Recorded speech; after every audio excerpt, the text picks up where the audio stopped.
ሰላም ጤና ይስጥልኝ። ዛሬ በሀገራችን የፋይናንስ ዘርፍ ላይ የተሰማው ዜና እጅግ አስደንጋጭና ያልተጠበቀ ነው። በመንግስትና በታዋቂ ባለሀብቶች መካከል ያለው ግንኙነት ወደ አዲስ ምዕራፍ ተሸጋግሯል። በቢሊዮን የሚቆጠር የሀገር ሀብትን ወደ ውጭ በማሸሽና በህገወጥ የገንዘብ ዝውውር የተጠረጠሩ በርካታ ታዋቂ ባለሀብቶች በቁጥጥር ስር መዋላቸው ታውቋል።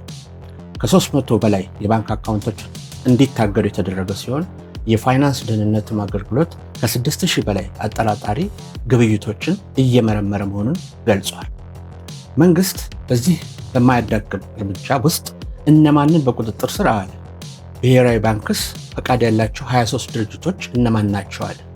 ዝርዝሩን አሁን ሰፋ አድርገን እንመለከታለን። እስከ መጨረሻው አብራችሁን ቆዩ።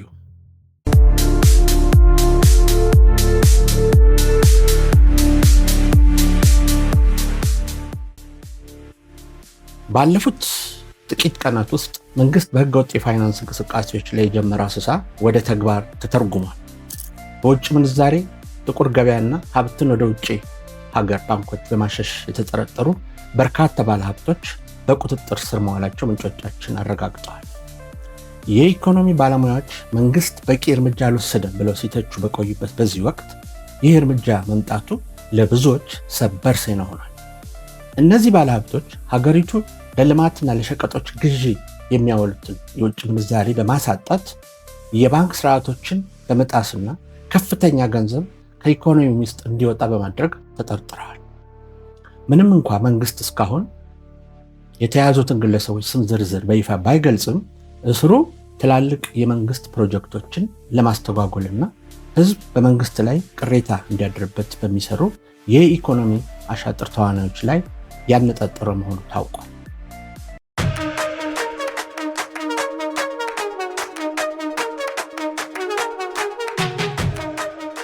የፋይናንስ ደህንነት አገልግሎት የኮሚኒኬሽን ስራ አስፈጻሚ አቶ እንዳለ አሰፋ በሰጡት መግለጫ ተቋሙ ከህግ አስከባሪዎችና ከዓለም አቀፍ ድርጅቶች ጋር በመሆን ጠንካራ ጥምረት መፍጠሩን ተናግረዋል። ባለፉት ጥቂት ወራት ብቻ አገልግሎቱ ከ6000 በላይ አጠራጣሪ የግብይት መረጃዎችን ተቀብሏል። ከነዚህ ውስጥ በ150 የፋይናንስ ምርመራ ውጤቶች ከ600 በላይ ተጠርጣሪዎች መረጃ ተደራጅቶ ለህግ አካላት ተላልፏል። እስካሁን በተደረገው ምርመራ ከ2 ቢሊዮን ብር በላይ የያዙ የኢንቴሊጀንስ ውጤቶች ለፌዴራልና ለክልል የህግ አካላት ተልከዋል። ይህም የሚያሳየው ጥቆማው ከግለሰቦች ከባንኮችና ከሙያ ማህበራት በከፍተኛ ሁኔታ እየደረሰ መሆኑን ነው። አገልግሎቱ አጠራጣሪ ግብይቶችንና የመረጃ ድጋፍ ጥያቄዎችን መሰረት በማድረግ ምርመራውን አሁንም አጠናክሮ ቀጥሏል።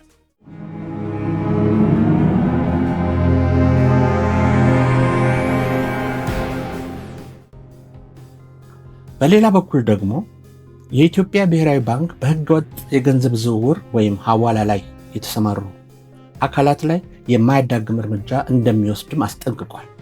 በተለይ ክሪፕቶ ከረንሲ እና ህገወጥ የውጭ ምንዛሬ መተግበሪያዎችን በመጠቀም ሀብትን የሚያሸሹ አካላት ላይ ክትትል እየተደረገ ነው። ባንኩ በአሁኑ ወቅት በኢትዮጵያ ውስጥ ህጋዊ ፈቃድ ያላቸውን የ23 ድርጅቶች ዝርዝር ይፋ አድርጓል። በዚህ በቪዲዮ ስክሪን ላይ እንደምትመለከቱት በዋናነት አቢሲኒያ ሬሚት፣ አፍሪካ ኤክስቼንጅ፣ አሪፍ ሬሚት፣ ብርሊንክ፣ ቦሌ አትላንቲክ፣ ዳብሽል እና ኢትዮ ሶሉሽን ይገኙበታል። ባንኩ ህዝቡ ፈቃድ በሌላቸው ድርጅቶች በኩል ገንዘብ ከመላክ እንዲቆጠብና ይህ ድርጊት በህግ እንደሚያስቀጣ በድጋሚ አሳስቧል። ፈቃዳቸው የተሰረዘባቸውም የዓለም አቀፍ ሐዋላ አስተላላፊዎችም እርምጃ እየተወሰደባቸው ይገኛል።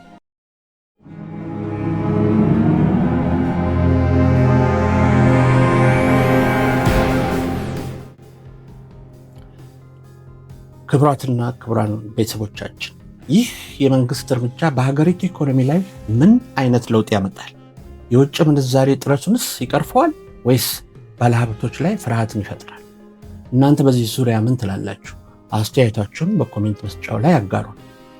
መረጃ ለሌሎች እንዲደርስ ቪዲዮን ላይክ እና ሼር ማድረጋችሁን አትርሱ። ለቻናላችን ደግሞ አዲስ ከሆናችሁ ሰብስክራይብ በማድረግ የኤምኬ ቻናል ቤተሰብ ይሁን። በቀጣይ በሌላ ሰበር መረጃ እስከምንገናኝ ሰላም ቆዩልን።